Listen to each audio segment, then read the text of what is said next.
Well, good morning. Good morning. It must be that time because the music slowed down and the talking quieted a bit. It's good to see you this morning. Welcome to our third series, the third week of our Won't You Be My Neighbor series. Welcome to those of you who are here. Welcome if you are online via Facebook, YouTube, wherever you are, welcome. A couple housekeeping things. Again, what you'll notice is on this side of the room are the sign-in books. So I'm going to strongly encourage you to take a book, put your name and email address on the appropriate line in the book, and then pass the books this way, and then pay attention to the name of the person who handed you the book, because at the very end of it, I'm going to ask you to say hello and greet the person by using their name, because we're practicing neighborliness. So welcome if you're from Holmeswood or from South Kansas City. If you are physically here and you don't know, the restrooms are back in that direction. This is a family kind of atmosphere, so if you need to get up and go at some point, just get up and go and just follow the signs that way. Thirdly, I want to just quickly say, if you walked in this morning, you might have smelt a thing. And it wasn't cinnamon rolls or anything like that. You might have smelt a residual, some smoke from a fire earlier this week. If you've seen or heard, over on the side of the gym, on the back side of the gym, behind the dumpsters, there was a shed. I don't know if I ever set foot in that shed, but we had a shed. And early Monday morning, it caught fire when someone who does not have a house was trying to stay warm. It's a perfect spot. The gym wall building covers you from wind. Behind the dumpsters covers you from wind. And there's another side wall that covers you from wind. If you're looking for a warm spot, it's really a nice place to be. And they started a fire by the shed to try to stay warm. The fire then caught fire on the wooden doors of the shed. The shed caught on fire and everything was burnt. Thankfully, no one was hurt. Thankfully, the church has insurance, so we're good there. But the staff and I were reflecting this past week. How appropriate, if I can use that word in quotation, that this happened in the midst of a series that we're doing, Won't You Be My Neighbor? Looking at housing, looking at equity and justice things within Kansas City. What I hope you hear in that is that this is not theory. This is practical reality that is here in South Kansas City and Kansas City in general. My heart breaks that someone in February of Kansas City did not have a place to put their head under a roof. Their place of warmth was outside by a church in which they had to start a warming fire. If we're paying attention, there's some rich, deep theological questions that need to be marinating inside of us right now. What can we do? What do we have that we can more fully serve the people of Kansas City? Do we have the gumption, the confidence to actually do a thing about it? Or do we just keep it at surface level talking? Won't you be my neighbor? Who is my neighbor? One of our neighbors is looking for a place to stay warm.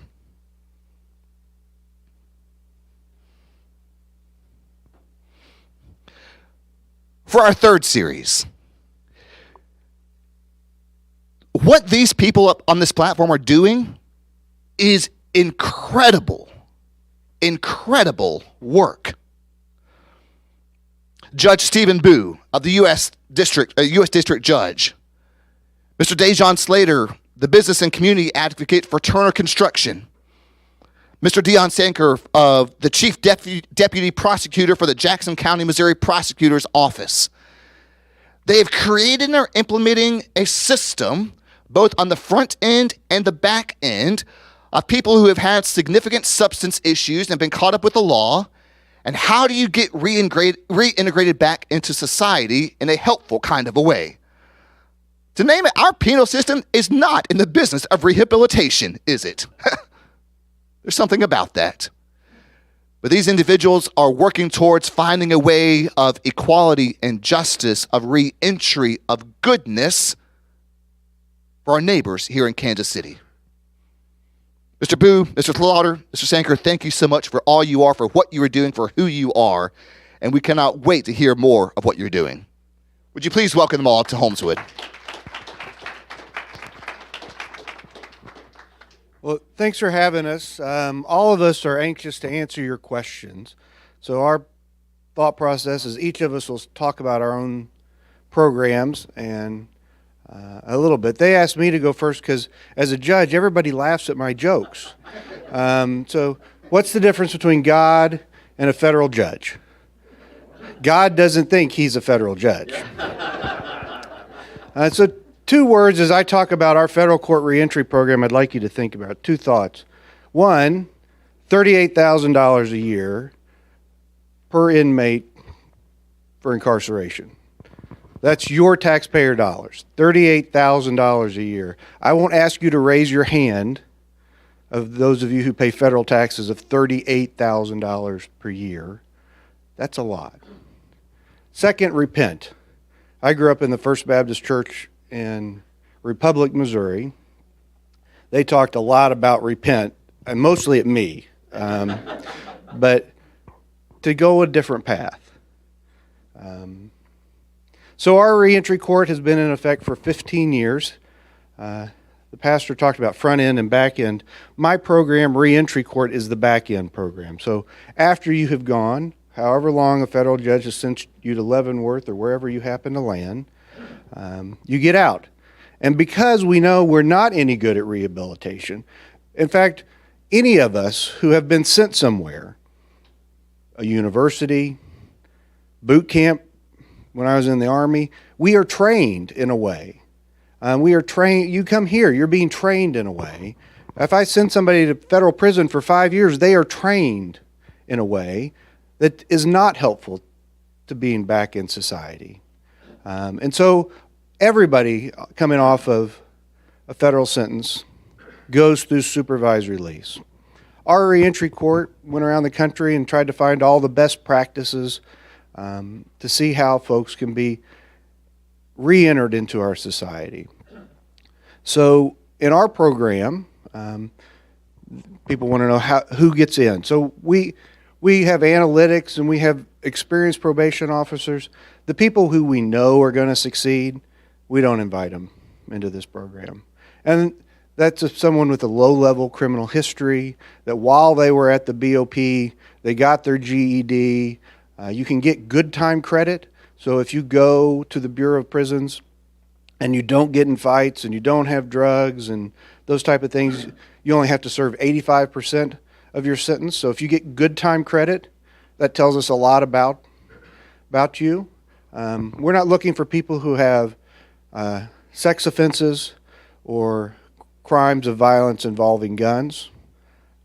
You can have a gun, but if you've used it, that has its own kind of issues that we try to avoid. So those folks who are going to succeed, they're going to succeed and can do that there. And you can kind of tell on the other end, if you've gone and you spent 5 years there and you haven't gotten your GED and you didn't take any programs and you didn't do any work programs and you got in trouble and you didn't do your getting good time credit, those also cause us hurdles for success. So we're looking for those people in the middle. And those people in the middle, we give them an invitation to our reentry court. And there's some good reasons to participate. The candy. We cut your supervised release time in half, and every adult hates being on paper. It's that intrusive mother or father who comes to your house without asking, who comes to your job without asking, who says, I need you to pee in this cup right now. All those things, nobody wants that in their life. And so the candy is we cut your time on supervised release in half if you graduate. The downside is it's more intensive. You have to volunteer for more visits to your house, more visits to your job. I don't care, you're going to a counselor. Many of you met my wife last week. August 1st will be our 30th anniversary. A big part of that is we have to go to a counselor quite a bit. I don't like going to a marriage counselor. We go. They don't want to go to a counselor. They go. We do community service together. I've packed bags at Harvesters with people that make my U.S. Marshals a little bit nervous. We've had zero problems. So they go through this much more intensive supervised release through the reentry court. They come see me twice a month. And you can imagine if the last time you were in a federal court, you got sent to federal prison, you're not having such happy-go-lucky feelings about that building. They got to come see me twice a month. So that's our program. If you go through our program, you are 68% more likely to succeed. How do we define success? You don't go back to federal prison. That's a huge success. And when we think about that figure of $38,000 a year, that's a lot of your taxpayer dollars. It's also a lot of human, right? We're here in a church and we're talking about humans. That's a lot of people not going back to prison. These are the people we won't be wasting $38,000 for, but they also have jobs. And luckily, some of them work for DeJ'on. So they're paying taxes into the system. So if that's all you care about, this is the greatest successful program, 68% more likely to succeed. If you care about the humanity side, which all of you do, these are people who are raising their kids, I've done 2 marriages for people in our reentry court, supporting their families and supporting our taxpayer base, which is enormously important. And so I'll just tell you a couple little short stories about some of our successes. We had a guy that was kind of raised in Wyandotte County within a gang culture. It's not that he chose that, but it's just that's what his buddies were doing, so he started selling drugs. So then, guess what? He gets busted on a distribution charge. And so he went off for 10 years on a mandatory minimum. On the federal side, I get to decide your sentence unless Congress has declared a mandatory minimum. And if you use a gun in your drug sales, you automatically get 5 years consecutive to all other sentences. So this gentleman got 5 years on top of his other 5 years that was a mandatory minimum because of the quantity of drugs. Actually, the judge that started our program, a gentleman named Judge Ortry Smith, who did all the research and went all around, he sentenced him and he apologized. He said, I would never have given you this much time, but Congress says I have to. So he gets back out. During the midst of his incarceration, his daughter had grown up. She ended up a Marine pilot, and so we really lucked out on her. I mean, we're getting a lot out of that family. So if you want to leave the Western District of Missouri and you're on supervised release, you got to get a note from me, kind of like if you need to go to the bathroom around here. They just let you go. We don't let you leave the Western District of Missouri without a note from me. So he approached me and asked me for a note so he could go see his daughter graduate. So, of course, you like that. That'd be unpatriotic not to let somebody go see their daughter graduate from Marine pilot school. But he brought back this picture. And so if you're ever in my chambers, and all of you are welcome sometime, I got his picture up to remind me of that goodness out there. The other guy we got, he also had to do some mandatory time, got out and graduated and working through our program. And so we have a partnership with Turner Construction.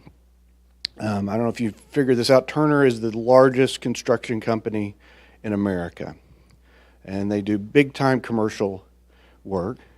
They pay really well, prevailing wage type jobs. And so through this unofficial partnership, no documents signed, we kind of guard it because I don't want to send people off for this fantastic job who are going to screw up. So this gentleman kept testing negative on drug tests, kept showing up for work, kept supporting his wife and his kids. So, hey, why don't you apply over there? He gets over there at Turner Construction, does a fantastic job. He was our first drill guy there, and he's paved the way to the point now we got 5 or 6 folks out of our program working there. But he was one of those married. His wife, now wife, then fiance, him and their daughter stuck by him the entire time he was gone.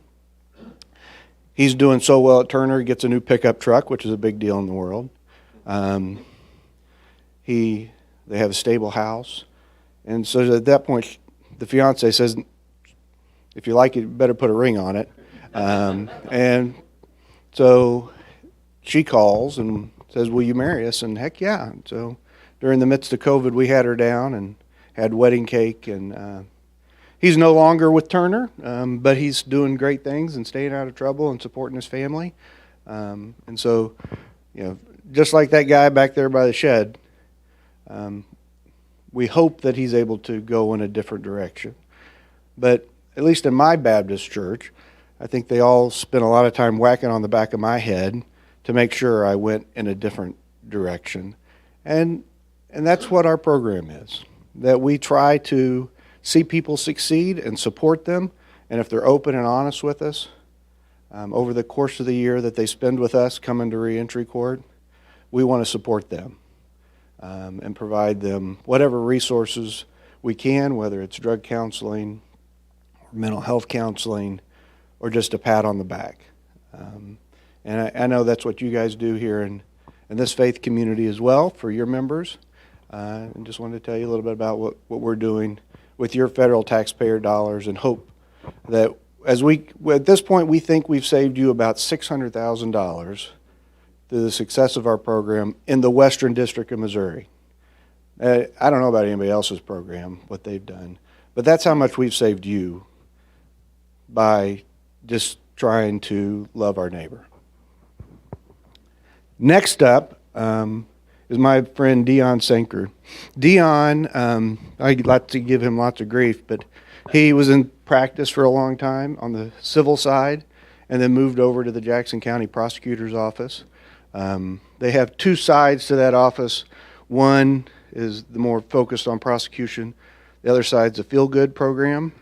He did a lot of the feel-good programs while still doing some of the more. If you Google him, you'll see he's done some really high-profile prosecutions. But he's recently been promoted to the number 2, running the whole place. And so he's a great guy with a great family. Proud to call him friend.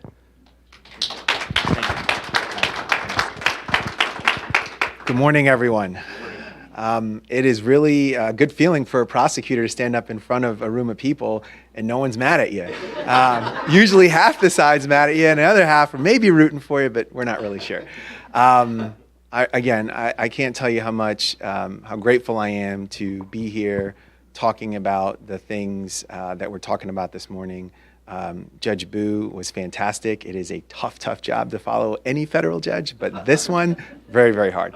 I will say that the idea of service and the idea of being a good neighbor is really embedded in our programming in Jackson County, and it didn't start with me. I am merely the conduit of a program that was inherited. Our programming started way back in 1993, and we don't necessarily advertise it in the best possible way, but I'll take you on a long historical arc that started way back when Senator McCaskill was the elected prosecutor in Jackson County. And she started a remarkable thing here. It was maybe the second program in the entire country called drug court. And it's evolved over the years. We started off in 1993. Just in, I think, 2018, we flipped over to our 2,700 graduate at that time of that program.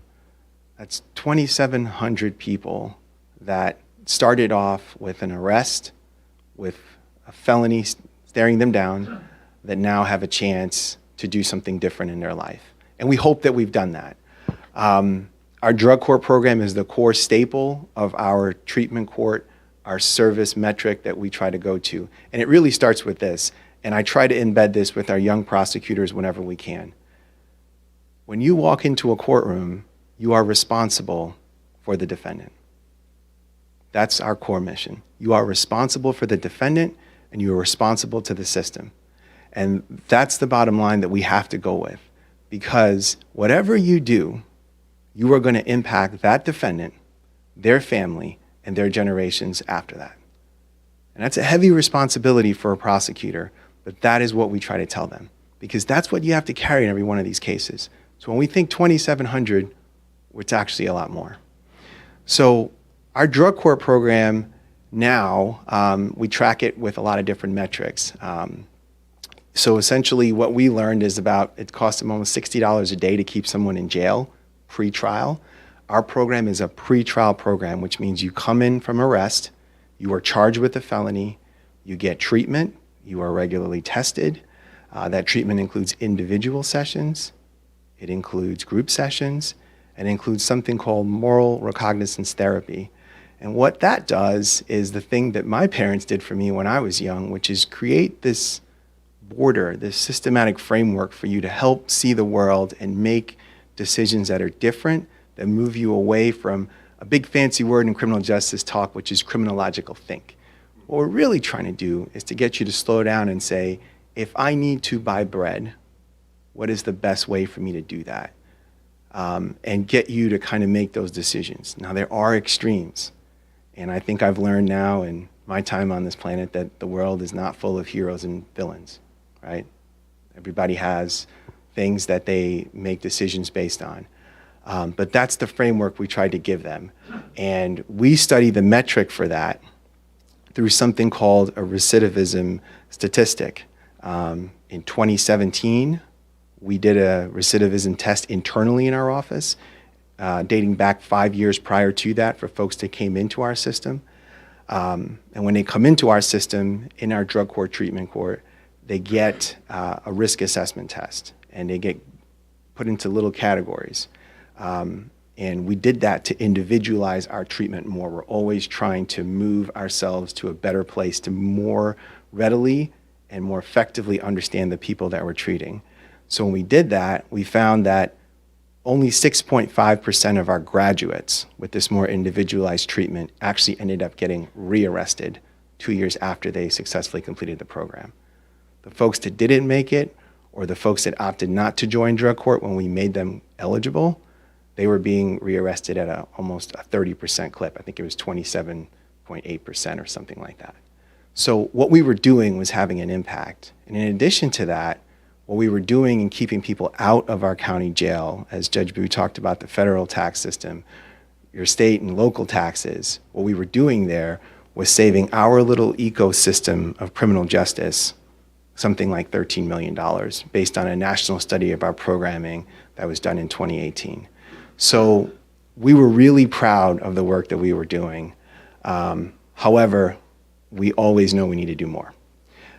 So since our drug court program started, we've created another set of specialty courts within it, and now we call it treatment court. Courts around Missouri call it problem-solving courts. So we have a veterans court that is specific for folks that served in the military, that come out with very specific issues. They get a peer that goes with them that helps them navigate not only the criminal justice system, but the life system. And it's attached to the Veterans Administration Hospital, so they get another set of special treatment. We also have a mental health court, which attaches itself to community resources. It helps us in terms of making sure that we get these folks the specialized treatment that they need. Mental health, just like narcotics, is a huge driver of criminal behavior. It's a huge driver of police contacts. So in some ways, we try to address those issues so that you don't have kind of a hit in terms of a police officer attempting to make contact with somebody that leads to a situation that no one wants, or you don't have someone being pulled into the system when it's really not a criminal victim-based crime. It's really something that they are struggling with that we can potentially fix. We also started another diversion program, a New Start diversion program for folks that don't have substance abuse or don't have mental health. Those programs help people that are young, have very low criminal history, and they get pulled into the system, and we're trying to reroute them by making them acknowledge their conduct in a way that doesn't harm them with a felony conviction. They will pay restitution, they will do community service as they do in all these programs. Community service is a massive element. You have to give back, you have to deal with the issues that brought you into the program, but we want to do it for you in a way that really, really helps. And I think the thing that we are most proud of is the idea that we will seek justice in a way that is the most measured. We try to do that in a way that is firm, but yet doesn't do an unanticipated harm to the person or to the community. So we try to save criminal justice resources and costs when we can. Jackson County is very fortunate. Our combat tax system, which is like a 0.25% sales tax that you get on everything. That's why most of us root really hard for the Chiefs during playoffs, during playoffs time. But the bottom line is that that helps fund a lot of these programs that we see as being very helpful in our system. And frankly speaking, that keeps the cost away from you all, while at the same time saving additional costs in terms of taxpayers' money in another way. It's really at the core of it, ties back to the thing I said at the front. We feel a responsibility for these folks. And at the end of the day, we have to treat in our system, to make it function the way that we think it should function, we have to treat the people that we're scared of differently than the people that you're just mad at because they're not doing what you and me would do. We have to embed that. And we have worked hard at it in our office. It is difficult to move the criminal justice system, as Judge Bough alluded to, away from the think of you need to punch your way out of this situation. And I think from our perspective, the way we did that was we tried to retrain our prosecutors to think differently of the world. And I'll sort of end with two quick stories on that. One is we created a reentry simulation for our prosecutors at our training sessions. We do that because it's very easy for someone like me who is standing here after law school with a family, with a stable home, a two-family income home, to say, you know what, I don't know why this person is not showing up for their appointments. I don't know why it is they can't find a job. I don't know why it is that they can't do those things. And a lot of prosecutors feel that way. A lot of probation officers feel that way. Sometimes judges may feel that way. Not this judge, but other judges. But from our perspective, we wanted to actually make sure that people felt that. So we put our prosecutors in a room and made them go through what it's actually like to be on probation, to be on paper, or to be supervised by someone else. Your life is not your own. And while a lot of us think that prison is the ultimate and the best outcome for things, it is oftentimes not. And frankly, when we put people through that reentry simulation and you see how many things people have to do on a daily basis with limited resources, if I don't make it home in time to make dinner, I can order food. That's not the same thing for everyone. So we wanted to make them go through that so they could see that. And what we saw after that was a rise in our prosecutors actually referring cases to these programs as opposed to before. And what we also saw from that was that effectively took these cases in which they were focusing on going after a guy for a drug possession or a low-level felony offense, and now they were focusing on those folks that had the violent crimes. And we saw our outcomes in those situations starting to trend upward. So it has that twofold effect.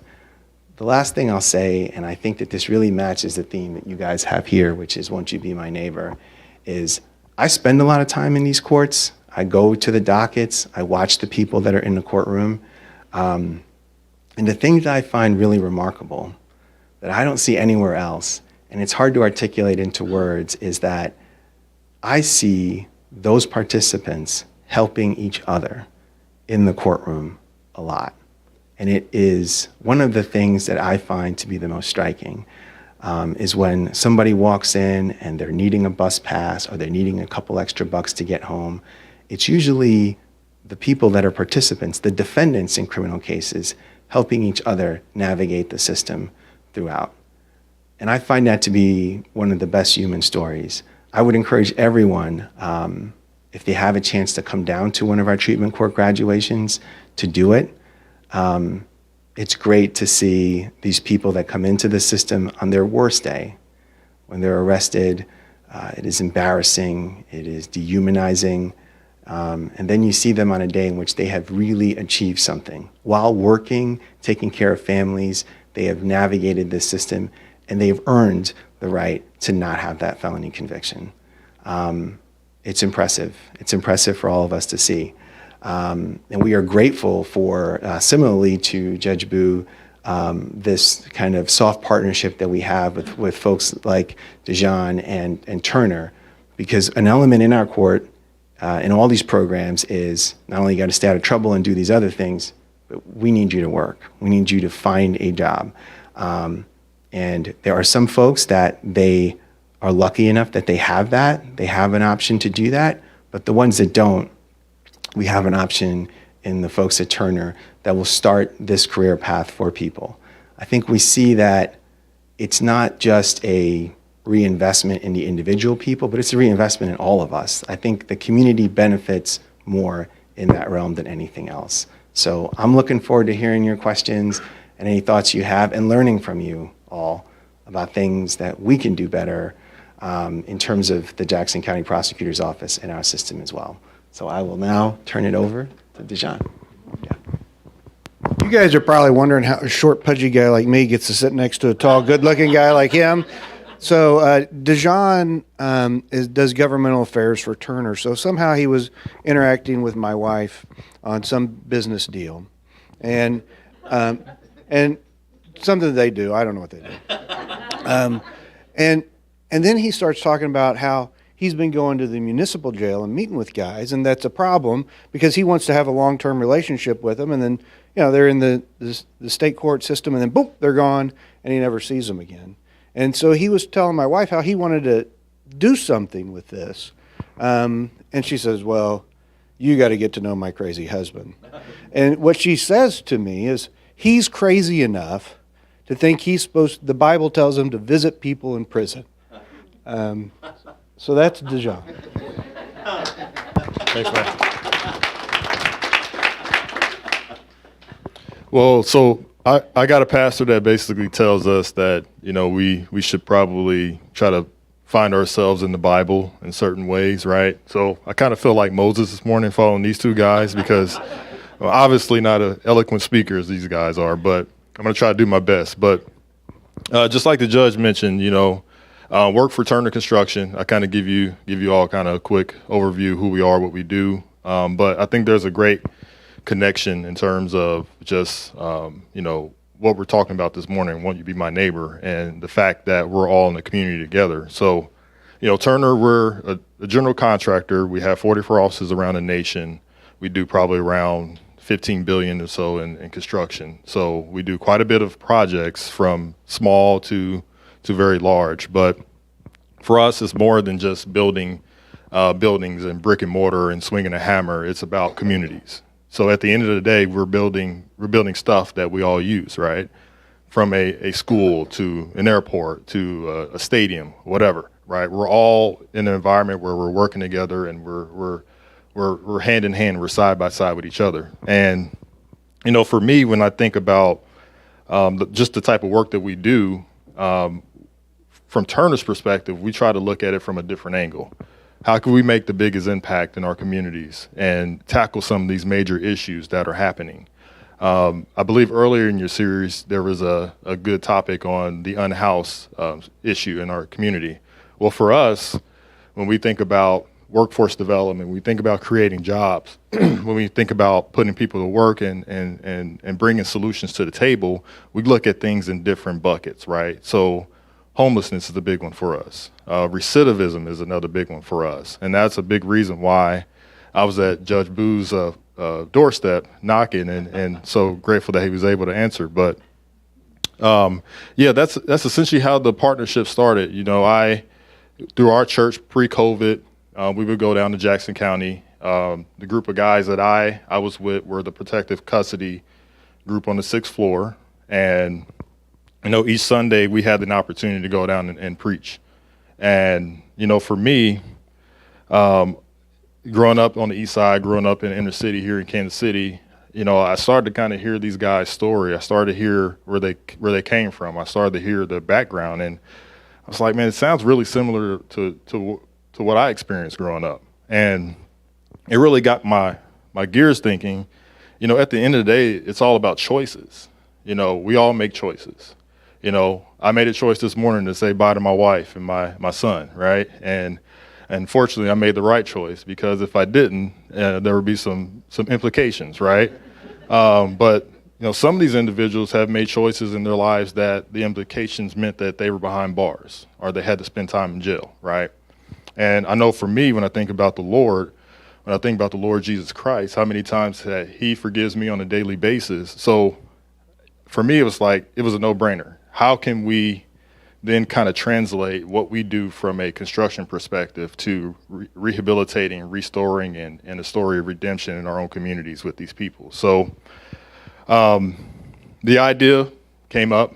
We're building quite a bit of projects in our communities, and I said, hey, I brought it to my our GM's office, and she was like, it's a crazy idea. We're a major corporation. We have all of these HR laws in terms of background checks and what we can and cannot do. Let's give it a try. So I felt like it was like 6 or 7 months before we actually hired the first individual that the judge was mentioning earlier. But from a company perspective, that's when the light bulb came on, because at the end of the day, workforce development is probably the biggest issue in our industry. We're needing to find people like yesterday, and you have older generations of people that are starting to retire, that were the hallmark of building our communities in terms of showing up, being the good testimony in terms of, how to do the actual work. They're now starting to retire. They're now starting to go and do their second phase of their life. But who do we have now to step up and fill the void, right? And, we're in desperate need of finding people. So if you can't go to a high school, if you can't go to a college or community college and find someone, what do you do? So for us, it's like, how do we look at alternative avenues and pathways to find people that could be participants in our industry? So we're down at a federal court. We're talking to Judge Bough and his team in terms of reentry and second chance hiring. As a major corporation, there's so many HR laws that we have to follow. And just candidly, maybe this is the part we turn the camera off here, but we had to kind of violate some of these laws, because at the end of the day, you have to do things different than what you've done in the past. And that was the first step. Were we willing and able to do that? So it took quite a bit of time to figure out, this is something that we could probably do, but is it successful? And the judge mentioned that it has been. We've hired 8 people out of Judge Bough's reentry court. A few of them have gone on to do other ventures, but the folks that we still have, they're our best employees. And for us, is really not a coincidence why that's happening, because if you think about it, these folks truly in their heart know that this might be their only opportunity to get it right. And with that attitude, with that mindset, you're blowing people out of water that were begging to apply to come to work for us. So as a company, we're actually starting to think about hiring in such a different way, because the individuals that we've have clearly demonstrated that these are the type of individuals that we want, right? So, that's a big reason why I'm standing here this morning, and hopefully, as we begin to open up for Q&A, if you all have any questions, we all know someone that's in the hiring position at a company. We know someone that may be in desperate need of people.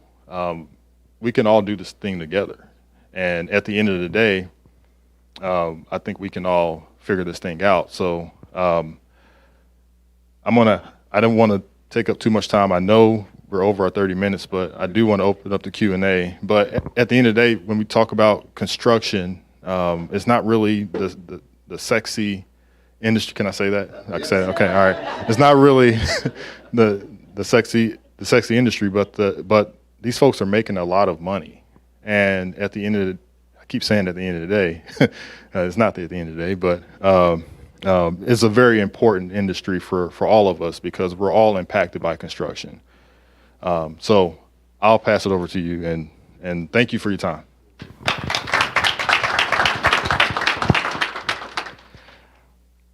I mean, I can't help but hear those stories. And I'm a pastor, I'll say it, and see gospel inside of that.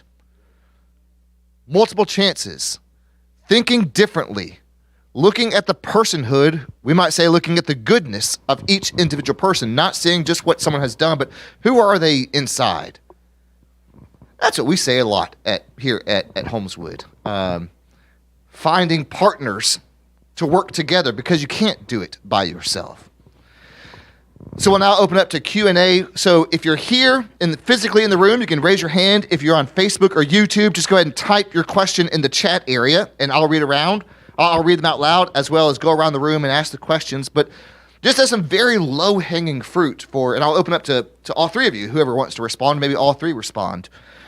For a person or a community located at 97th and Holmes, where we are now, what might someone do or support or become engaged in or be aware of in your particular area related to drug court reentry? What might be a very tangible takeaway that if I'm sitting in this room or online, I can do something to support, come alongside, be with you in this very good work? So the two things that come to my mind right away is obviously combat sales tax, right? Buy things in Kansas City, support it through your vote. Those are great. The other thing is this community has service opportunities for our participants. So contact me. I will be happy to share my contact information. We're always looking for new places to have community service be an option for our participants. And we need that regularly. So that's what I can think of. Obviously, employment opportunities. We've got folks like DeJ'on. We've got other avenues, but anything like that you can help us with, we'd love. Yeah, I'd kind of echo that. I mean, the nice thing about here, I know I'm looking out at a bunch of sinners, right? Because the Bible says all have sinned and fallen short of the glory of God, so I'm the first one there. Just understand that not everybody's been given the opportunities that Steve Bough has. Right? I mean, I was so fortunate growing up. But not everybody we interact with is like that. And so giving people a little bit of grace that, yeah, maybe they sold drugs. I had a kid the other day that he was just desperate. He needed $1,000. And he said, well, get on the Greyhound bus. Here's the ticket. I'll give you $2,000 if you do that. He was just trying to pay rent. And he ended up carrying kilogram weights of heroin. He had no idea what he had. We've all been in difficult spots. So extending that grace to some of the other people here in Jackson County and across the people we interact with, I think is a great first start, and giving people a second hand up. There are a lot of jobs out there that you know of we're all desperate for employees. You know, hey, DeJ'on makes people pee in a cup. I know they're clean. I mean, they made a mistake, but you're Dion. DeJ'on. Let's give them a shot. I mean, just giving somebody an opportunity. And we've all had people fail, right? I mean, all of our places of employment have had to let somebody go. But we've got people out there that just are desperate for an opportunity, that are getting individual counseling and are doing group sessions, and that are showing up in federal court twice a month reporting in, and that has a PO that will show up at your construction site to see how you're doing. We've got folks out there that just need somebody to give a damn about them. That's an inappropriate Southern Baptist summary of the gospel. Our tagline was a different kind of Baptist. So.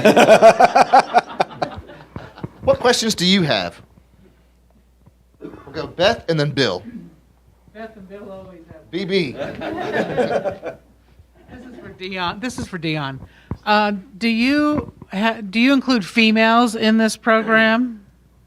Absolutely. We have our classifications there's no barriers one way or the other. So we have a lot of females in our programs, and we have certain breakdowns for them. There's different therapeutic sessions that they will go through as opposed to our male participants. So yes, we try to get as individual and as specific as we possibly can. Me too. This is for DeJ'on. Is Turner doing this in other venues around the country where they have places of work and everything? Yeah, so the cool thing about Kansas City, we're kind of blazing a trail. So now we have other offices like Chicago and our Seattle office, Denver. Some of our other major markets are starting to connect with their local district courts and the reentry folks. So we're starting to kind of see it widespread like a wildfire. So Follow on, just a real quick comment. You know, the three of you coming here doing this today, if all of Kansas City and the outlying areas here could hear your stories, get a hold of somebody in the Star. Since they don't publish much anymore, when they do publish, they have big press on everything they're doing. Get somebody to tell your stories, the three of you, where it came from, where it's going, and what they can do to help. You can look at the front page of the Business Journal for a story about DeJ'on and their commitment to it. And he wouldn't tell you this, but he has blazed this trail. And just to clarify, they had to change some of their policies, not employment laws, internal policies. And so, and their CEO took notice, right? I mean, just I'm not a paid endorsement by Turner Construction, but they've stopped building prisons. They don't want to be a part of that. That's a big decision. That's a big industry, the prison complex. DeJ'on has been highlighted by the CEO. They paid for somebody to come in and videotape. If you look on Turner's website here locally, you can find it. But they have taken this video and sent it out to all the other GMs at all their other 44 offices and says, do this program. We're committed to this. That's a big deal. And to your point, Bill, I mean, Judge Bough and I were meeting one time and was telling me about this. I was like, this story has to get out. Yeah. I mean, this work has to get out. That was really the impetus for this whole series was how do we publicize, how does Holmeswood use our assets and resources to highlight and tell this story, because that's what changes the world. Very practically. Y'all are changing the world. This is great stuff. So this is for DeJ'on. You're obviously a huge company and corporation. My son has a stonemason company. Is there some advice for a smaller company to help in this project? Does that make sense? Yeah. I mean, we all need people, right? So at the end of the day, it's I keep saying that word. Sorry. All right. We all need people, and if we just look differently in terms of how we look at some of those policies in terms of hiring and decision making in terms of certain people, I think we can all make a difference. So from small to large corporation, you know, we can all do it together, and we have. If he needs information in terms of how we were able to do things different, more than willing to pass those things along. But I think that's maybe where it starts first is if something pops up on a background check, don't automatically throw it out, right? And we've had instances where we had an individual that the background check popped up as a violent crime, but when you peel back the onion, the individual just had possession of a firearm, not necessarily used a firearm. So that split decision could be the make it or break it for a family. So we ended up calling the judge and saying, hey, you know, this is what's happening. Can you shed any light?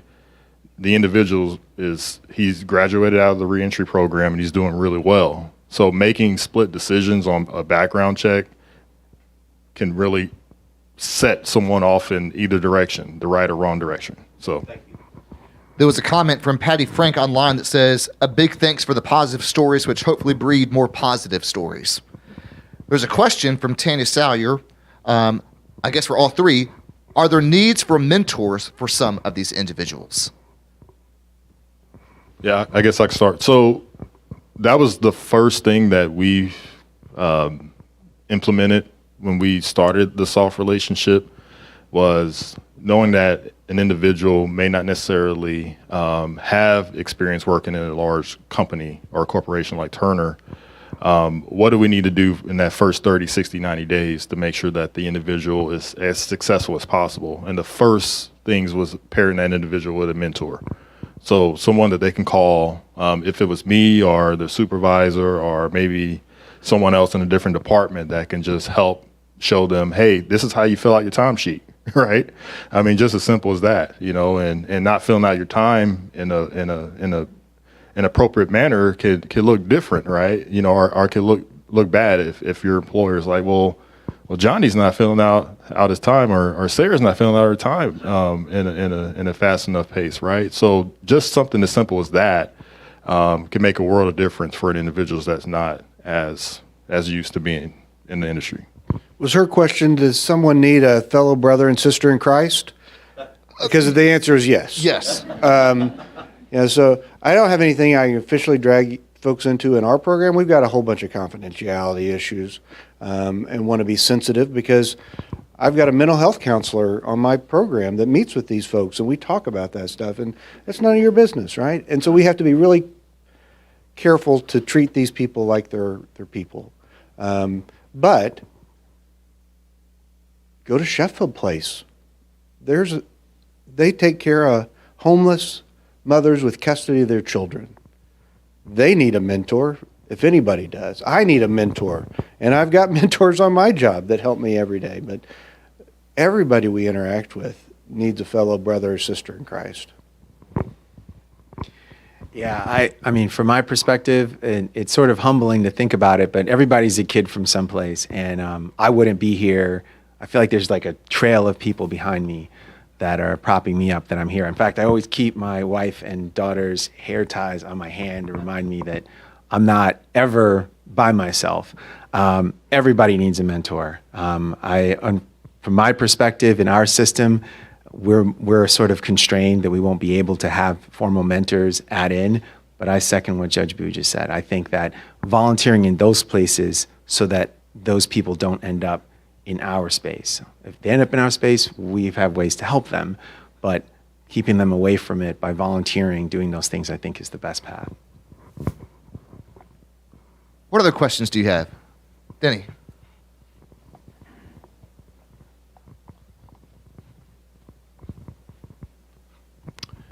I commend you for the things you're doing, and I didn't know about some of these things, and I'm impressed with the service that the three are doing. But I read a rather disturbing article. I don't know if you've heard of the Marshall Project down in Texas. There was a story about a 20-year-old boy. I'll call him a boy. He was in a stealing cars, and he murdered two people, and he got the death penalty. And he told some stories about how he was growing up. When he was 6, his mother started selling drugs. She was a prostitute. He had to go out and steal to feed his 6 brothers and sisters. And he went in the juvenile system. And he talked about he went to solitary confinement 77 times. They took his shoes off. He sat in this room. There was very little light. Is the juvenile system just creating hardened criminals? Is there anything that can be done about that? So I'm unfamiliar with that specific story. However, the themes that you laid out there are not unfamiliar to me in terms of what I see on my violent crime prosecutions. The juvenile system is something that's outside of the state level system that I'm in, but I can tell you, I have yet to observe a criminal justice system that rehabilitates to a level that any of you would feel comfortable with in polite company. That's the way that I would say it. Our system is insufficient in terms of that setup, and I think that's why these types of programs are really, really necessary. one of the nice things about federal court, we don't deal with juveniles, but we do pre-sentence reports and go back and look at everything that's happened in somebody's life. Lawyers like to give people nicknames. You guys might do that as well in your workplaces. So the U.S. Attorney's Office calls me Judge Bough because occasionally I get a little teary-eyed. So the first I earned that nickname, I had to sentence a woman. The first time her mother traded her sex with her daughter for drugs was when she was 3. She was successfully raised to be just a felon. And it was just tragic, and it was sad, and there wasn't any hope or goodness in it at all. That's life, and it shouldn't be, and I don't know how to stop it other than coming here on a Sunday and DeJ'on going to the prison and Dion caring about somebody who's really just a drug addict.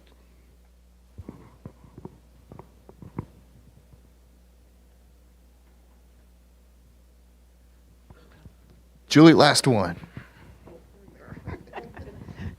I was going to ask, I think a lot of us have been startled and worried and scared about the rise in crime, even the petty crime, breaking into cars, stealing things in our whole metro area. Is it really a rise in crime? Is it caused by drug abuse? What is happening there? What can we do to help stop that? I think we all should be concerned about the crime numbers. It is a complicated problem. I think that there are threads of all criminal justice stakeholders and partners that worry about drugs. They worry about violent crimes. They worry about guns. They worry about things like that. I like to look at these problems holistically and tell you that I think all of them are concerns to us. I think that the things that we are doing here help focus yourself on violent crime so that you can maybe shave off some of the lower level crime. But lower level crime is harmful. I can't tell you how many times that I spend with victims of burglaries in which their home was broken into, nothing is taken, no one is harmed, but that intrusion is real, right? And it is disturbing, and it shakes you to your core. When there isn't a sufficient result from the system, it is harmful for all of us. I think that we in the prosecutor's office try to find metrics to deal with crime prevention. We've tried some programming. We are trying new programming now. We're partnering with our law enforcement agencies to try to figure that out. But that is a definitive goal in terms of the things we should do. I think it's something that everybody should be aware of and pay attention to it, especially as you look at potential, not only local elections, but also the laws across the state. They are laws that we fight to say, like, hey, the upgrades of self-defense, for instance, those are things that we say you're gonna increase crime rate and not give us the ability to deal with this. Things like giving us the ability to shave off some crimes and say, this is a crime that we can immediately deal with this way, and we don't need to tie up the system prosecuting it all the way throughout and burn those resources to deal with violent crimes. Those are things we can do that are hard metrics, but crime prevention and looking at crime prevention programming is something that must happen. So I think you're absolutely right. We're all concerned about it. I mean, on the federal side, our crime rates are gone down. That doesn't mean what we hear in the media hasn't gone up. Here's the other thing. We've got to figure out which ones are important to us and which ones aren't. And how can we avoid the need for somebody to break into the car versus how do we stop an international drug conspiracy? And so those are all important questions, but I'll proffer you this. Missouri moved up to have the least restrictive gun laws in America. Missouri moved up into having 3 of the most 25 violent crimes cities in America as a result of that. So we have to think about, if we're going to give everybody a gun, we have to understand we're going to have 3 of the most violent crime cities in America: St. Louis, Kansas City, and Springfield. But when we make choices, they have ramifications. He talked about choices. The girl whose mother traded her for drugs at 3, she didn't have that many choices. What can we do there? And what can we do so that we don't have everybody resolving issues by killing each other? Well, thank y'all. One final thing: if there's a lingering question that is you might not think of right now, or later today, they might think of it later in the week, what would be the best way to contact you? And I'm going to give you the caveat. When the question was asked to City Manager Brian Platt, he said the best way to contact him was quentin.lucas@kcmo.org. So I'll leave that open for you. If someone has a question, what is the best way to get a hold, or where do they find you? Ask your preacher for my email, and I will respond to your email. Just put Holmeswood in the title, and I'll know where that's come from. And if I've got to bring in Dion, great. If I got to bring in DeJ'on, great. But we want to make sure any of your questions, and feel free to give out my email to anybody you want. All right, thank you, y'all. What we see in you is a life of enacting justice, of a life of using your sphere of influence to raise the goodness for everyone around you. It's a life of confidence and gumption. It'd be a lot easier just to kick him down the road and someone else say, y'all figure it out. You're changing the world. So thank you for being who you are. Thank you for being all that you are. Thank you for being what you embody, because in each of you, we see a deep, rich goodness inside of you. Would you please thank them?